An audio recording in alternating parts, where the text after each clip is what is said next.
Homens e mulheres de 1 minuto. Mensagens especiais para o despertamento missionário da Igreja.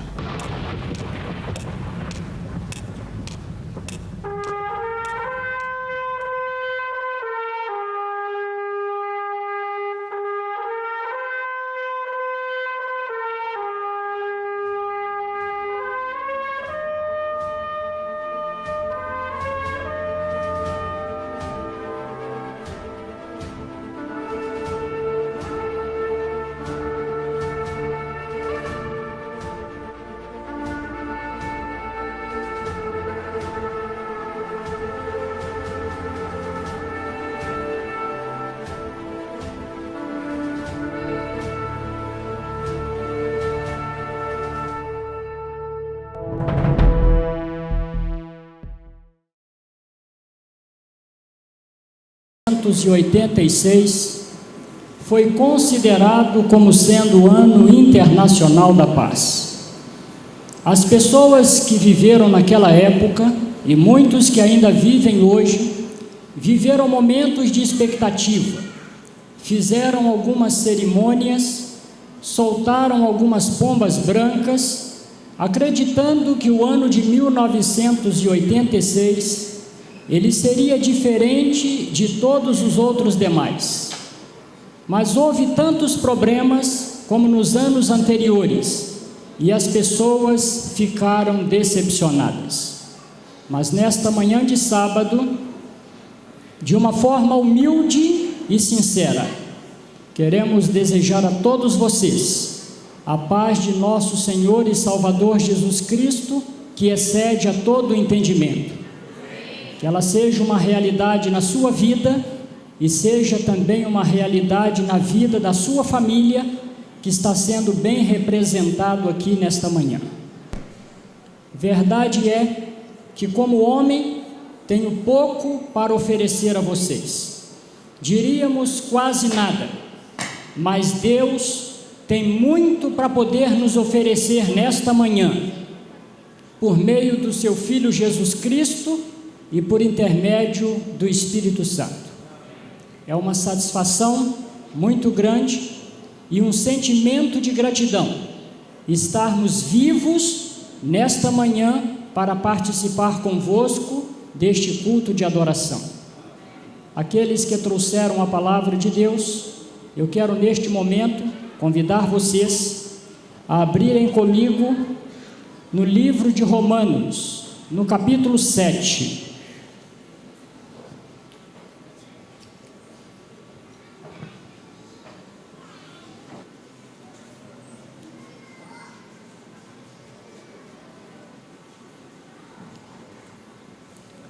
Romanos, capítulo 7,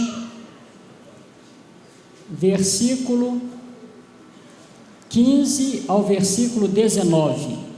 E logo após faremos a leitura do versículo 23 e o versículo 24.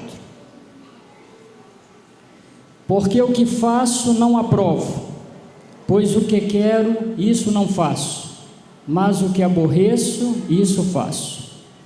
E se faço o que não quero, consinto com a lei que é boa, de maneira que agora já não sou eu que faço isto, mas o pecado que habita em mim. Porque eu sei que em mim, isto é, na minha carne, não habita bem algum. E com efeito, o querer está em mim, mas não consigo realizar o bem, porque não faço o bem que quero, mas o mal que não quero, esse faço. Versículo 23 e 24. Mas vejo nos meus membros outra lei, que batalha contra a lei do meu entendimento, e me prende debaixo da lei do pecado que está nos meus membros. Miserável homem que sou, quem me livrará do corpo desta morte? O apóstolo Paulo, antes de ter se convertido ao cristianismo, ele acreditava na salvação pelas obras. Circuncidado ao 8º dia, da linhagem de Israel, da tribo de Benjamim, hebreus de hebreus, segundo a rigidez que havia na lei, ele era fariseu. Era um poliglota, era um centurião e era membro do Sinédrio, por uma consideração pessoal ao trabalho que desempenhou na perseguição da igreja. Mas Paulo agora, ao se converter ao cristianismo, ele estava tendo uma certa dificuldade para poder conviver com situações que existiam nos seus membros, dentro dele. E ele começa a dizer que o bem que ele gostaria de fazer, ele não fazia. O mal que ele não queria fazer, ele se encontrava frequentemente o praticando. E no versículo 23, ele diz que o pecado havia o aprisionado e havia sido isto entranhado nos seus membros. E agora então, Paulo ecoa um grito dizendo: miserável homem que sou, quem me livrará do corpo desta morte?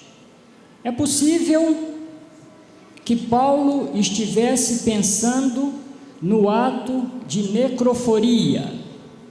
A necroforia é uma atitude de tomar o corpo de um cadáver num processo de decomposição e prendê-lo ao corpo de uma pessoa ainda viva, com o propósito de que apodreçam juntos. Tanto os gregos quanto os romanos atribuíram este ato aos piratas etruscos. Isto se encontra na história etrusca. O cadáver entrava num processo de decomposição e os vermes começavam a proliferar. E aí então passava para a carne da pessoa que estava viva, e a pessoa entrava num estado de tormento. Paulo, naturalmente, era conhecedor desta história, e agora diz alguns teólogos que, ao usar a expressão miserável homem que sou, quem me livrará do corpo desta morte, ele estivesse falando da necroforia. Era uma situação angustiante. O fato de ter sido circuncidado ao 8º dia, ser da linhagem de Israel, da tribo de Benjamim, hebreus de hebreus, e ser também fariseu, não era suficiente para poder libertá-lo deste intenso sofrimento que o pecado tanto lhe causava. Mas Paulo, como nós, vivenciamos uma mesma experiência. Quem nos livrará do corpo desta morte? Quem poderá remover o pecado que está entranhado nos membros de cada um de nós? Queremos fazer o bem, mas frequentemente nos encontramos fazendo as coisas erradas. Não fazemos a propósito, não fazemos de uma forma premeditada, mas a força do pecado nos escraviza. É preciso um poder que esteja fora e que esteja acima de nós. E este poder é o poder do Senhor Jesus Cristo, descrito na profecia de Isaías capítulo 53, versículo 4 e o versículo 5.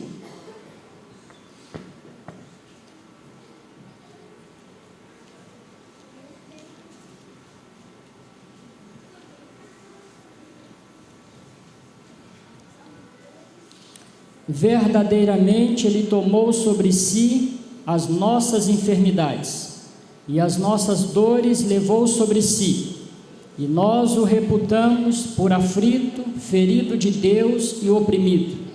Mas ele foi ferido pelas nossas transgressões e moído pelas nossas iniquidades.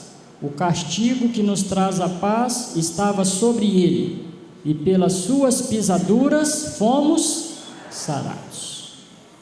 O profeta Isaías, ele descreve de uma forma minuciosa o importante trabalho que seria realizado pelo Filho de Deus.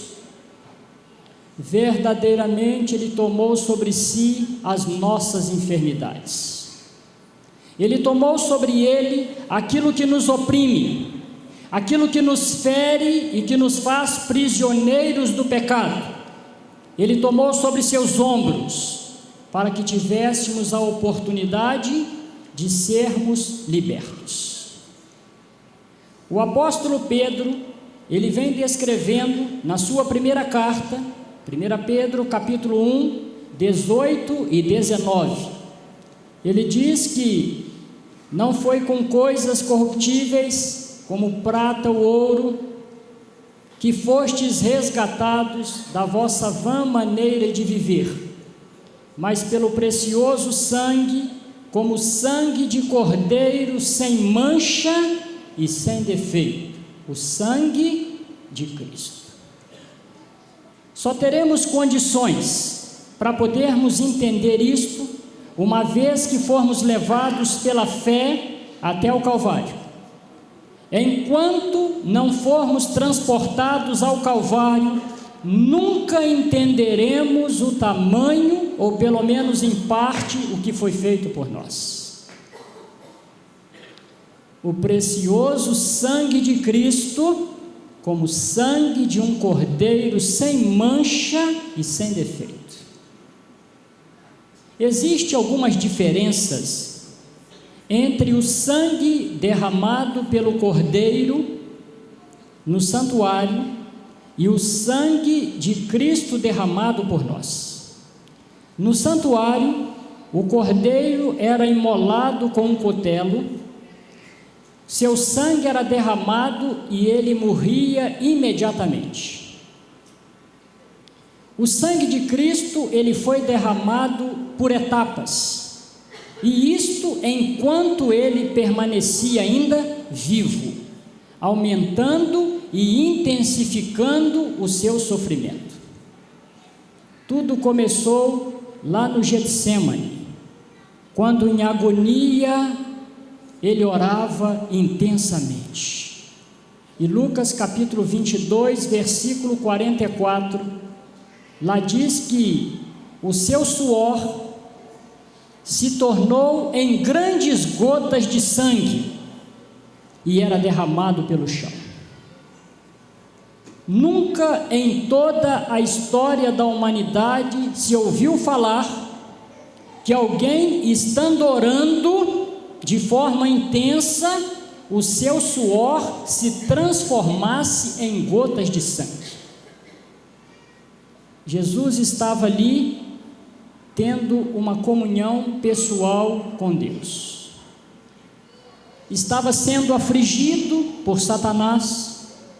Sobre seus ombros estava sendo colocado todos os pecados da humanidade, os pecados que você e eu cometemos por ignorância ou os pecados que cometemos de uma forma consciente.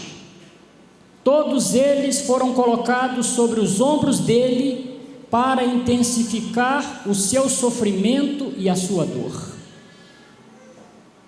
Logo após ter passado este período de oração,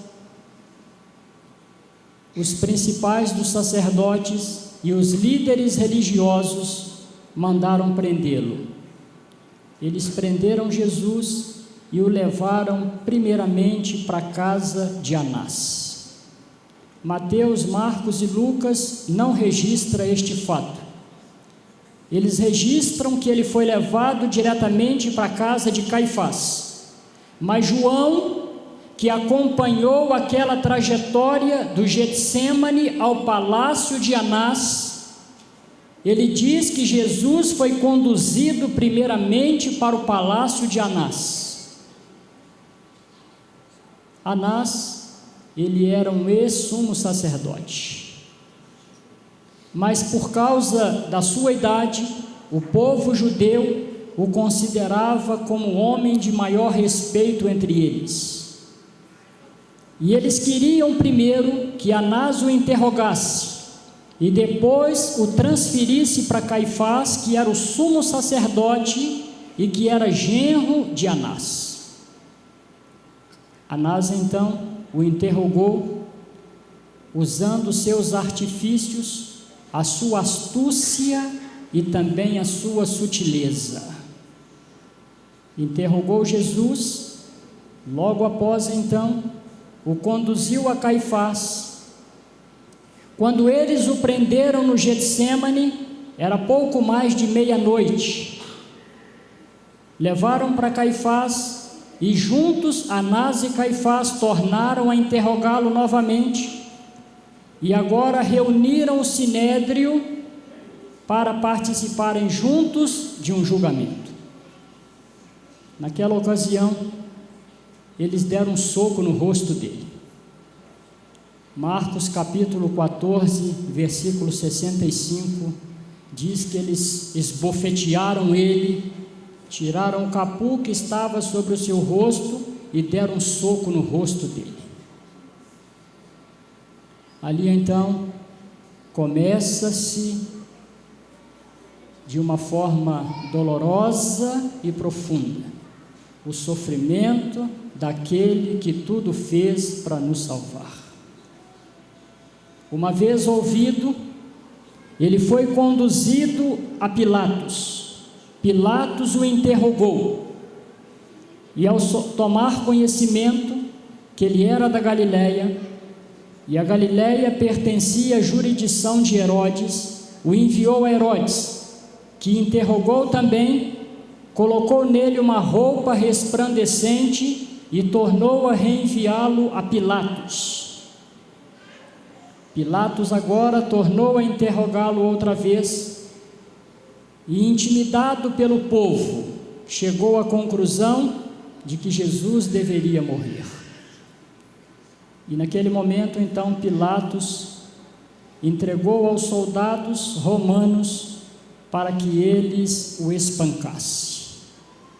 E eles o levaram para uma sala e iniciou-se então uma sessão de espancamento. Espancaram ele com a fúria demoníaca. Logo após o espancamento, eles colocaram sobre os seus ombros uma pesada cruz. Jesus, ele estava enfraquecido. Ele não comia e não bebia desde a última Páscoa. Foi tomado bruscamente no jardim do Getsêmani, conduzido ao palácio de Anás, ao palácio de Caifás e depois ao tribunal aonde encontrava Pilatos. Depois enviado para Herodes e novamente enviado a Pilatos. Colocaram sobre os seus ombros uma pesada cruz. Da sala de julgamento até o Calvário, ele caminha em passos lentos, e ele cai ao chão e desmaiou. O salmista, no Salmo 69, versículo 20 e 21, ele descreve o que aconteceu com o Senhor Jesus Cristo. Salmos 69, versículo 20 e 21.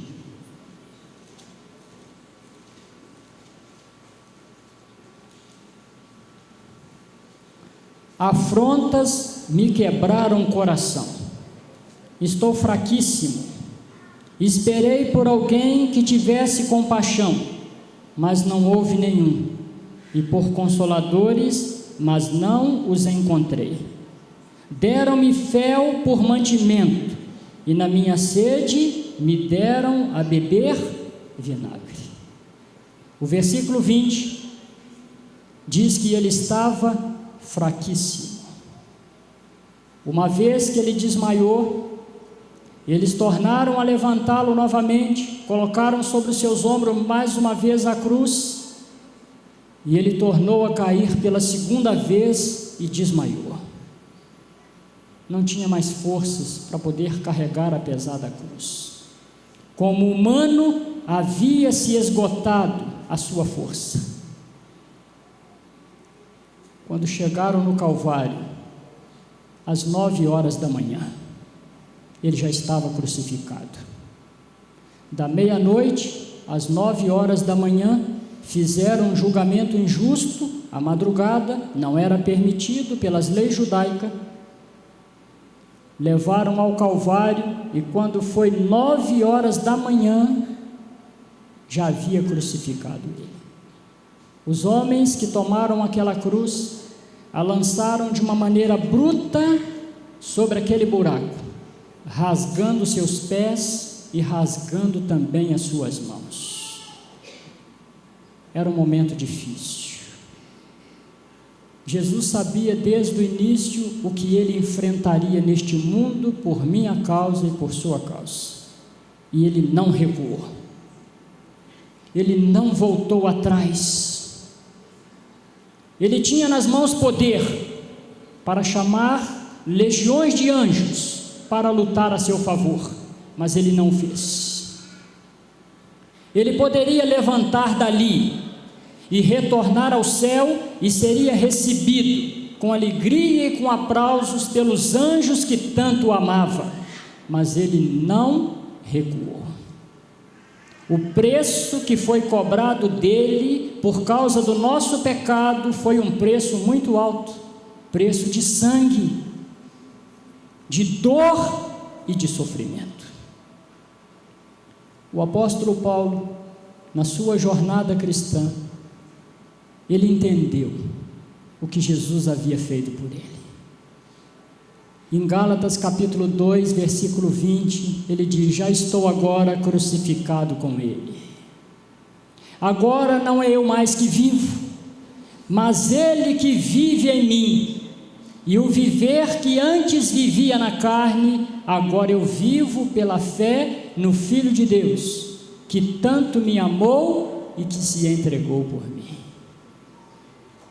Paulo entendeu o preço que havia sido pago para a sua libertação.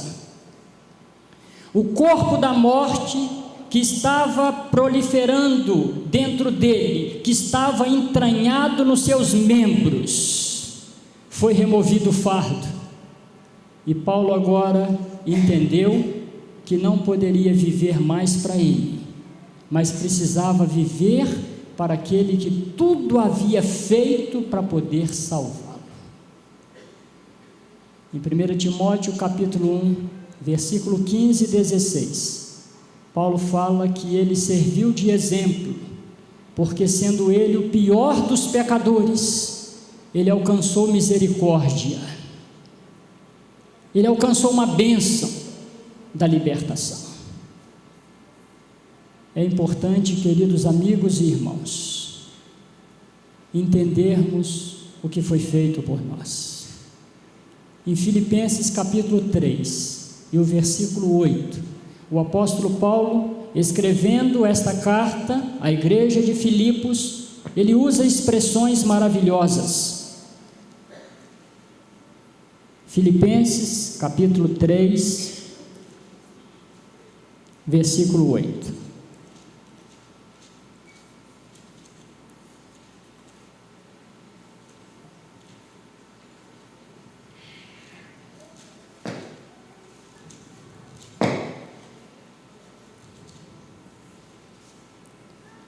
E na verdade tenho também por perda todas as coisas, pela excelência do conhecimento de Cristo Jesus, meu Senhor, pelo qual sofri a perda de todas essas coisas e as considero como esterco, para que possa ganhar a Cristo. Não que Paulo desvalorizasse o que ele havia adquirido, mas em comparação ao que Cristo havia feito por ele, ele considerava sem nenhum valor aquilo que ele anteriormente possuía. aquilo que anteriormente era tão valorizado, circuncidado ao 8º dia, era uma obediência a uma ordenança divina da linhagem de Israel, da tribo de Benjamim, hebreus de hebreus, segundo a lei, era fariseu, um poliglota, um centurião e membro do sinédrio, que era composto por 71 pessoas, escolhidas a dedo, criteriosamente. Paulo diz: tudo isto considero como esterco. Paulo entendeu que nenhum ato de obediência é difícil demais. Paulo entendeu que nenhum sacrifício feito por ele é grande demais. Eu às vezes leio este relato bíblico, e já li por muitas vezes, e às vezes eu penso comigo: Senhor, eu admiro muito a experiência de Paulo, mas eu preciso ter a minha própria experiência. A experiência de Paulo, ela serviu para ele nos seus dias, mas eu preciso ter a minha própria experiência com aquele que eu professo servir.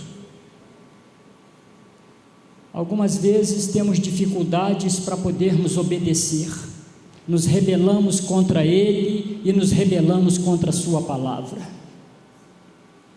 Achamos que é um sacrifício muito grande nos abstermos daquilo que sabemos ser errado. Achamos que é um sacrifício muito grande fazermos uma entrega total. Às vezes temos algumas coisas que não queremos separar delas e dizemos: Senhor, eu quero te servir, mas eu tenho algumas reservas. É porque ainda não entendemos o que foi que ele fez por você e por mim. Somente aqueles que um dia foram transportados ao Calvário, somente aqueles que sentiram no coração o que foi feito por você e por mim, é que vai entender a importância da obediência,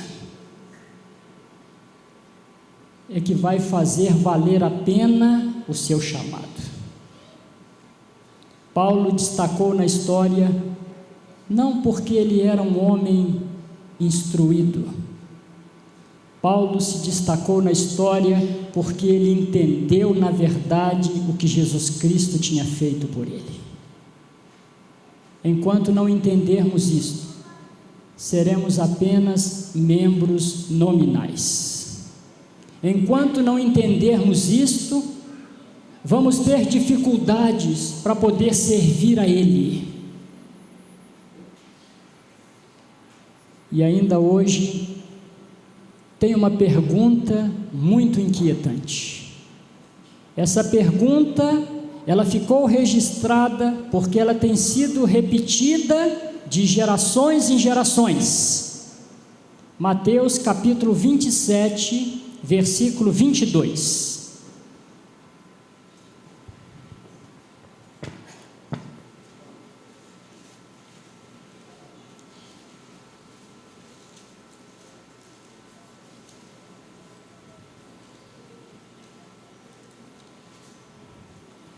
Disse-lhe Pilatos: que farei então de Jesus chamado Cristo? Disseram-lhe todos: seja crucificado. Pilatos, diante daquela situação, ele fez a seguinte pergunta para aquelas pessoas que ali estavam: o que farei eu de Jesus chamado Cristo? A multidão respondeu: que ele seja crucificado. Estas mesmas pessoas que dias atrás haviam aclamado ele como rei dos judeus, é aquelas mesmas pessoas que haviam testemunhado a multiplicação dos pães e dos peixes, aquelas mesmas pessoas que em dias anteriores havia presenciado os milagres realizados por ele, agora clamavam em uma só voz: crucifica-o. E Pilatos diz: e o que farei eu então de Jesus chamado Cristo? Pilatos também tomou a sua decisão. Ele mandou açoitá-lo. Pilatos sabia que ele era inocente e que havia sido entregue por inveja, mas mesmo assim mandou açoitá-lo. Eles espancaram ele. Pilatos, mais tarde, tomado por um sentimento de remorso, ele enlouqueceu, e todas as vezes que ele via água, ele corria para poder lavar as suas mãos. Ele ficou enlouquecido ao saber que havia condenado o Filho de Deus e que havia condenado alguém inocente. Irmãos, o que você fará de Jesus chamado Cristo? O que você tem feito de Jesus chamado Cristo? Paulo diz: já não sou eu mais que vivo, Ele agora está vivendo na minha vida, e o viver que agora vivo pela fé no Filho de Deus, antes eu vivia na carne, eu vivia nos prazeres, insubmisso. Embora Paulo fosse um homem altamente disciplinado, porque aprendeu isso no farisaísmo, mas não era suficiente. Cristo precisava viver no coração dele, na vida dele, e nós sabemos pelos relatos bíblicos de quem se tornou Paulo. É uma experiência que você e eu teremos que adquirir um dia. O que faremos? O que vamos continuar fazendo da agora para diante? Vamos continuar vivendo da mesma forma, com os mesmos tipos de procedimento, com as mesmas atitudes, envolvido nos mesmos pecados?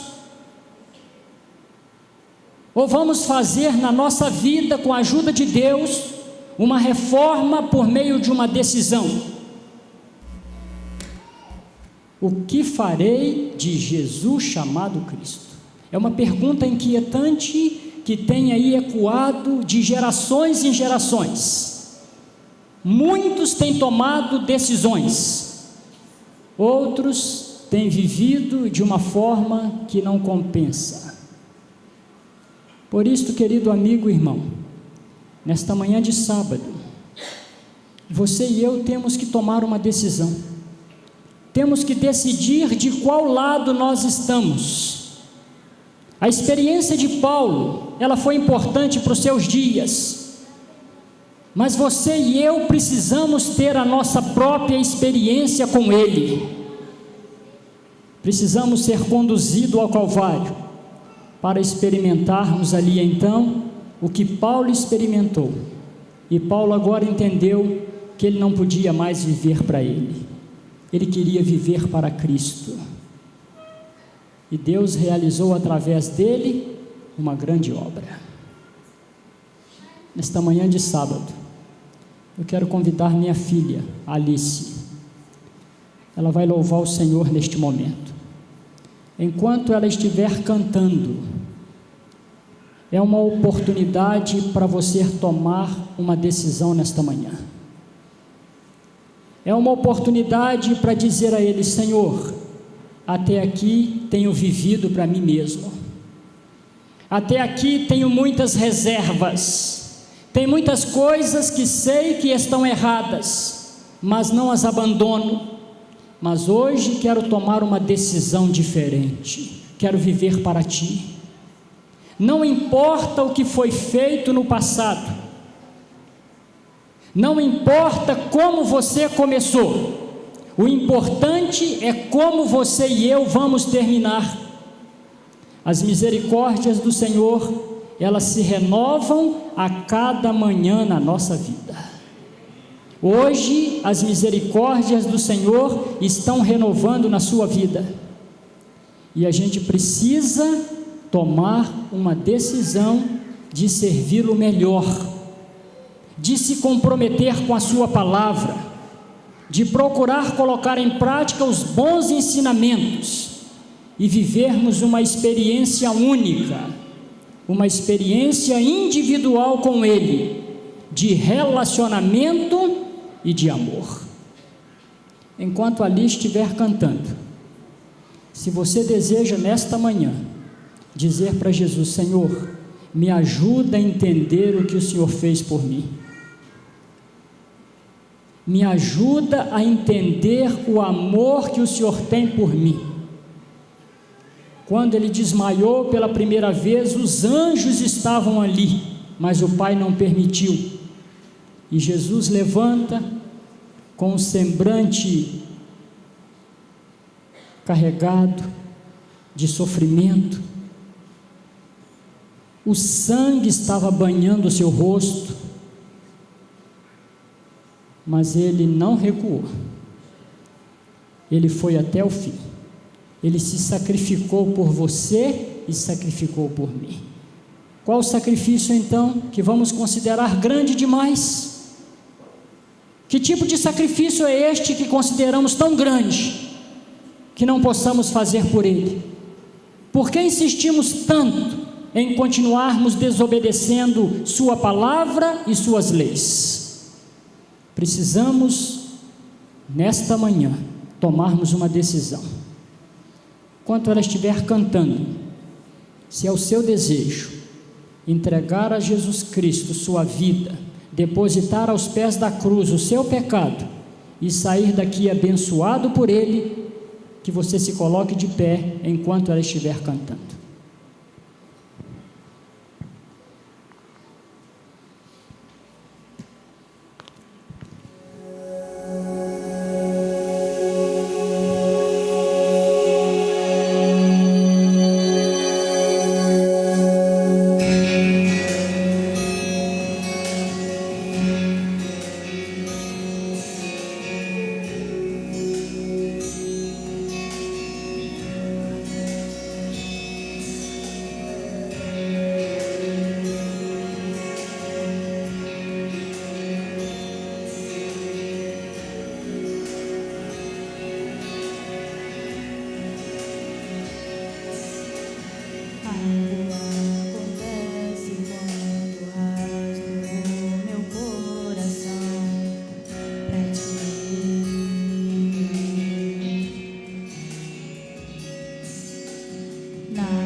Ninguém pode roubar de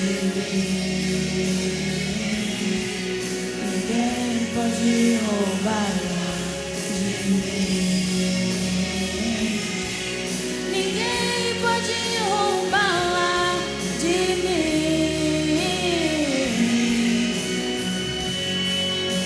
A minha vida é do Senhor, o meu futuro é do Senhor.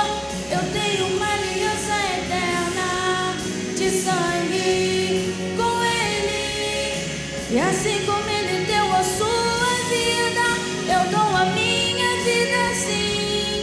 Eu dou a minha vida, ninguém pode roubá-la de mim. Eu dou a minha vida, ninguém pode roubá-la de mim. Oh, eu troco a minha culpa pelo teu perdão. Eu troco meu pecado pela salvação.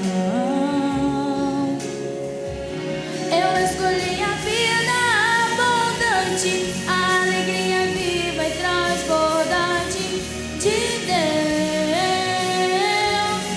Uou,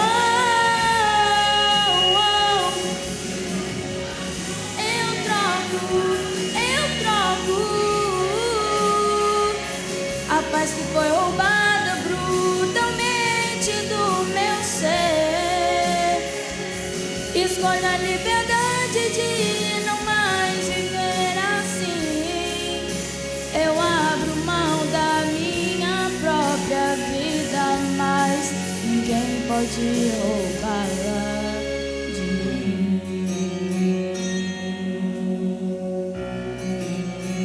De mim. Ninguém pode roubá-la de mim.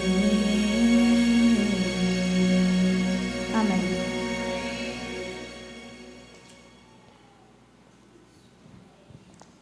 No Evangelho de João, Jesus disse: aqueles que me amam, eles guardam os meus mandamentos, e eles serão amados de meu Pai, e viremos e faremos nele morada. Só o amor é capaz de mudar a nossa história. Só o amor é capaz de nos fazer entender o que Jesus fez por cada um de nós, também por amor. Nós vamos, neste momento, nos colocarmos ajoelhados e finalizarmos esta reunião.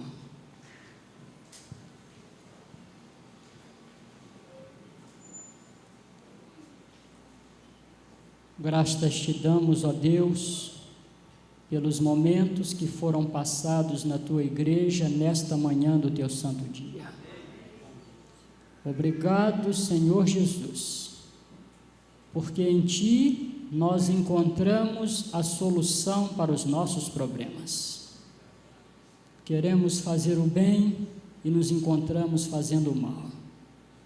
Essa força do pecado que está entranhada nos nossos membros nos faz também ecoar como Paulo: miserável homem que sou, quem me livrará do corpo desta morte? Só o Senhor pode nos dar libertação. E estamos aqui ajoelhados, ó Deus, pedindo forças para sermos obedientes. Nós queremos obedecer, ó Deus. Não queremos viver no mundo como se não existisse Deus e como se fôssemos donos de nós mesmos. Precisamos submeter a Ti, ó Pai, a nossa vida, como fez Paulo. Paulo diz que já estava crucificado. Ele entendeu e percebeu que houve libertação na sua vida. E nós também, pela Tua graça e pelo Teu poder, desejamos, Senhor, sermos libertados do poder das trevas e do poder do inimigo. E queremos viver em paz contigo, ó Deus. Venha, Senhor Jesus, morar na nossa vida e no nosso coração. Nos aceite como teus filhos. Oramos em nome de Jesus. Amém.